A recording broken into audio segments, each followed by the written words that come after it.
Le petit et le grand rond et l'arrière d'épaule. Ces trois petits muscles qui, une fois développés, feront une grande différence dans le rendu global de ton dos. Cette vidéo est la troisième et dernière partie d'une suite traitant de l'ensemble des muscles du dos que j'ai déjà sorti. Je te mettrai la première partie et la seconde partie en épinglé à la fin de cette vidéo. Je te conseille bien évidemment de toutes les regarder pour avoir une compréhension globale de l'entraînement du dos. On attaque avec une petite partie anatomie et biomécanique pour que tu visualises où se situent ces muscles et surtout comment les recruter correctement. Bien sûr, tu obtiendras juste après cette partie la liste des meilleurs exercices pour développer ces muscles.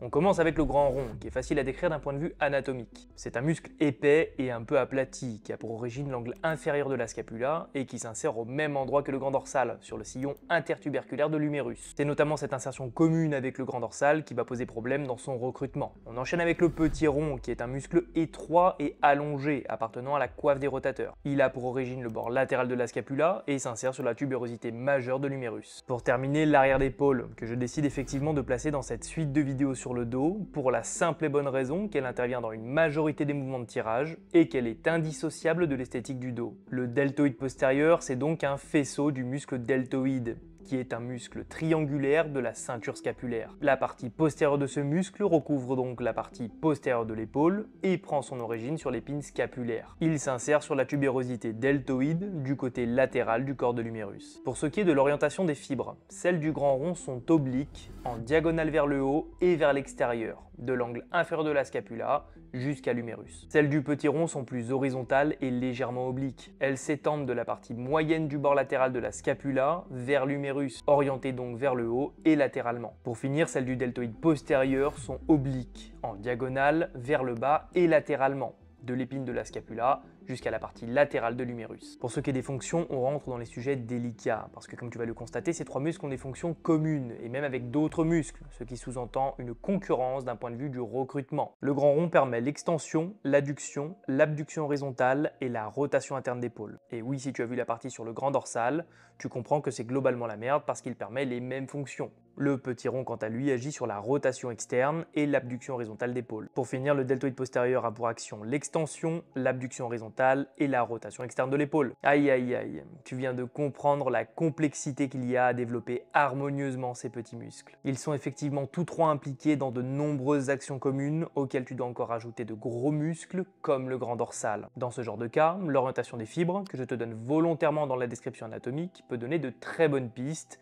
quant aux mouvements et aux angles à privilégier. Pour le grand rond, il va y avoir trois options. Soit tu as un grand rond et un grand dorsal qui se sont développés de manière équilibrée avec des exercices classiques comme du tirage vertical, des tractions ou des rowing. Dans ce cas, tu n'as pas d'intérêt à chercher à avantager le recrutement d'un des muscles. Deuxième option, tu as un grand rond en retard par rapport à ton grand dorsal. Dans la méthode de Lavier 2, on nous présente un exercice d'isolation qui permettrait d'isoler le grand rond, principalement en raison de l'angle de tirage que permet le mouvement, qui s'aligne avec les fibres du grand rond et non avec celles du grand dorsal. Le mouvement est en fait un mix entre rotation interne, adduction et extension d'épaule. Autrement dit, toutes les actions du grand rond, mais dans un angle qui doit l'avantager en termes de recrutement. Cet exercice a pour but d'apprendre à localiser le grand rond. Je te conseille donc de le placer en début de séance, en échauffement, si ce n'est que tu vas chercher la brûlure sur la série, entre 20 et 30 répétitions à charge très légère. En revanche, tu réaliseras en opposition des rotations externes d'épaule. Et oui, si tu commences à réaliser des isolations en rotation interne d'épaule de manière régulière et que tu ne cherches pas à équilibrer ton volume avec des rotations externes d'épaule, tu vas très vite avoir des problèmes au niveau de l'articulation de l'épaule. Idéalement, tu réaliseras cet exercice à la poulie ou encore avec un élastique. Il n'y a malheureusement pas de bonne variante à l'haltère. Dans un premier temps, tu places donc cette isolation en échauffement, à la suite de laquelle tu dois ressentir une brûlure sous l'arrière d'épaule. Ça, c'est ton grand rond. Tu enchaînes ensuite sur tes exercices de tirage classiquement.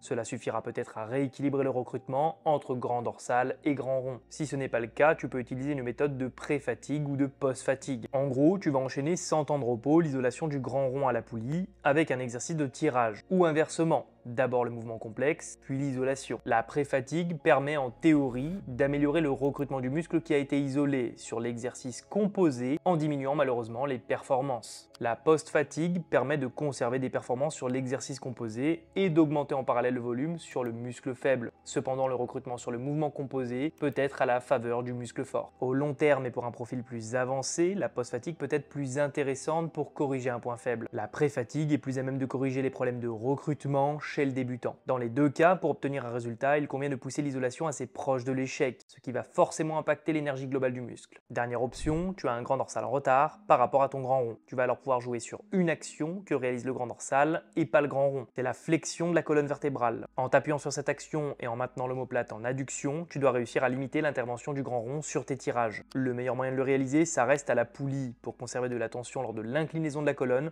sinon ça sert à rien du tout. Ce mouvement constitue un travail de recrutement, au même titre que l'isolation que je t'ai présentée pour le grand rond. Tu l'intègres donc à tes séances de la même manière. En échauffement, en série de 20 à 30 répétitions pour chercher la brûlure sur ton grand dorsal. Si ça suffit à mieux le ressentir sur les exercices principaux de tirage, pas la peine de faire plus. Sinon, pré-fatigue ou post-fatigue. Tu peux également simplement extrapoler l'action supplémentaire du grand dorsal et donc réaliser des inclinaisons de buste sur tous tes tirages en unilatéral, bien sûr en te plaçant légèrement de biais par rapport à ton câble ou ta poignée sur ta machine. Pour le petit rond, il n'y aura pas de travail d'isolation spécifique, parce que même sur un L-fly à la poulie, une multitude de muscles interviendront, comme l'infraépineux et le deltoïde postérieur. Tu utiliseras tout de même cet exercice parce qu'il permet de solliciter et d'isoler tous les rotateurs externes. Toujours en échauffement en début de séance, en série relativement longue et en allant chercher la brûlure. Idéalement, réalise la variante à la poulie, qui permet d'obtenir une tension courbe, facilitant le mouvement. Sinon, tu as la variante à l'élastique, qui accentuera forcément la tension en fin de contraction. Pour terminer, tu retrouveras également la variante allongée sur le flanc sur un banc à 30 degrés avec une haltère qui offre également une tension courbe que tu peux en revanche modifier en plaçant ton buste plus ou moins sur le flanc au même titre que la poulie, en bougeant simplement ton buste par rapport à cette dernière. Sur le deuxième exercice, tu devrais pouvoir augmenter le recrutement du petit rond en apportant une petite nuance d'angle sur l'abduction horizontale d'épaule à la poulie. Le petit rond a ses fibres plutôt horizontales. Il convient donc d'effectuer tes abductions avec une trajectoire horizontale. Tu peux également sélectionner l'oiseau sur banc aux haltères en veillant toujours à conserver une abduction d'épaule la plus horizontale possible. L'inconvénient de la variante aux haltères, c'est que la tension sera maximum à la fin de la contraction, là où tu peux moduler la tension sur la variante à la poulie en bougeant ton buste. Tu pourrais toujours réaliser l'abduction haltère sur le banc en unilatéral en te mettant sur le flanc pour modifier la résistance lors du mouvement, mais c'est pas très confortable. Prends bien en compte qu'on est sur du détail pour essayer d'augmenter le recrutement de petits muscles qui sont difficiles à discerner parce qu'ils sont partiellement visibles. Il n'y aura pas de pré ou de post-fatigue parce qu'on ne pourra pas isoler le petit rond des autres rotateurs externes. Et on termine avec l'arrière d'épaule, qui va rentrer en concurrence directe avec le petit rond, mais aussi le grand dorsal, les trapèzes et les rhomboïdes. Ça fait beaucoup de muscles, mais avec quelques consignes bien appliquées et les bons exercices, ton arrière d'épaule devrait pouvoir récupérer la majeure partie du travail. En s'intéressant très rapidement à l'orientation des fibres de l'arrière d'épaule, tu vas constater qu'elles s'orientent à l'inverse de celle du grand et du petit rond, mais également du grand dorsal. C'est donc logiquement là-dessus qu'il faut tabler pour trouver le bon exercice pour développer ce muscle. Et on obtient donc l'abduction horizontale d'épaule à la poulie en unilatéral. 3 nuances par rapport à la variante pour le petit rond. Ta poulie doit être réglée suffisamment haute pour que la trajectoire soit descendante, alignée avec les fibres de ton arrière d'épaule. Ensuite, en fonction de ton placement par rapport à ta poulie, tu vas pouvoir accentuer la tension à l'étirement, à la contraction, ou obtenir une tension en courbe. Personnellement, sur cet exercice, je préfère le setup qui maximise la tension à l'étirement, parce qu'il y a très peu d'exercices qui permettent d'obtenir ce genre de stimulation pour l'arrière d'épaule. Pour tous les mouvements d'abduction horizontale d'épaule, dans une optique de recruter l'arrière d'épaule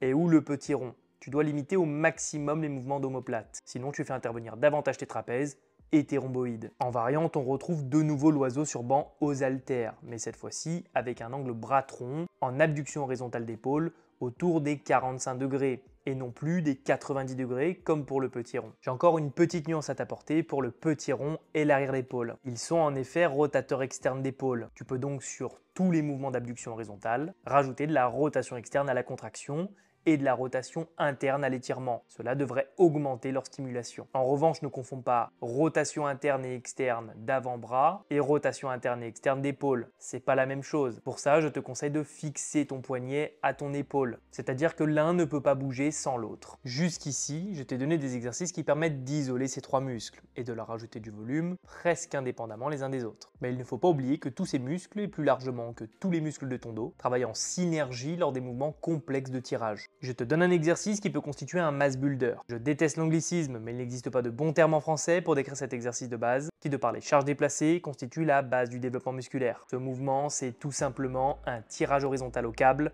avec un angle à la contraction humérus-tronc compris entre 45 et 90 degrés. Privilégie l'angle à 45 degrés si tu veux augmenter le recrutement sur l'arrière d'épaule ou à 90 degrés si tu veux essayer de taper plus dans le petit rond. Exercice à placer en début de séance, après un tirage vertical par exemple, ou même avant si tu as l'arrière d'épaule, le petit rond, les trapèzes moyens et supérieurs et les rhomboïdes en retard. L'idée ici, c'est d'apporter une grosse tension mécanique en opposition avec les 3 exercices d'isolation que je t'ai présenté plus haut. Grosse charge, vitesse de contraction involontairement lente et proximité à l'échec. Pour cet exercice, il existe beaucoup de variantes intéressantes. Par exemple, le rowing planche ou le rowing sur banc 30 degrés aux haltères permettent une grande stabilité et un repère d'amplitude à la contraction pour standardiser tes répétitions. Il y a aussi les machines de rowing, mais qui n'offrent pas toute la possibilité d'obtenir le bon angle humérus-tronc en fonction du positionnement des poignets. Bon, clairement, je suis rentré dans le détail, avec des techniques d'entraînement avancées pour essayer de rattraper un retard, en augmentant son recrutement avec des exercices, des angles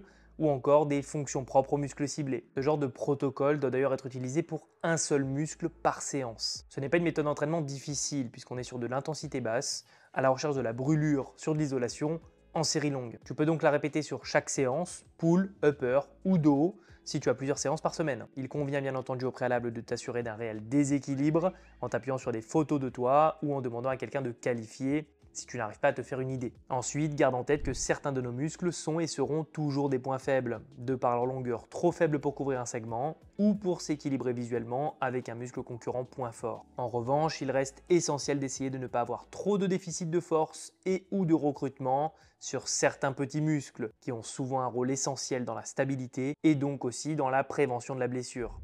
Tu dois maintenant avoir une bonne idée de comment améliorer le recrutement de ton grand et petit rond et de ton arrière d'épaule. Il ne te reste plus qu'à aller voir la partie 1 puis 2 de cette suite de vidéos sur le dos, si ce n'est pas déjà fait, puis de sélectionner les exercices qui te permettront d'avoir un dos complet. Et s'il te plaît, dans l'assemblage de tes séances, pense bien à prioriser dans l'ordre de passage les exercices de tes groupes faibles. Je fais volontairement l'impasse sur ma méthodologie de surcharge progressive et plus largement de cycle d'entraînement parce que j'ai écrit un e-book complet à ce sujet que je te donne gratuitement dans la description sous la vidéo. Si tu veux savoir comment programmer tes entraînements puis faire évoluer semaine après semaine tes séances, je te laisse cliquer dans le premier lien sous la description. Si la vidéo t'a plu et t'a apporté des choses, pense à la liker, à t'abonner et à la partager, ça soutient vraiment mon travail. Et j'ai déjà sorti 40 vidéos, alors va faire un petit tour sur la chaîne, il y a de très bonnes infos à récupérer. Sur ce, je te dis gros bisous et à très vite.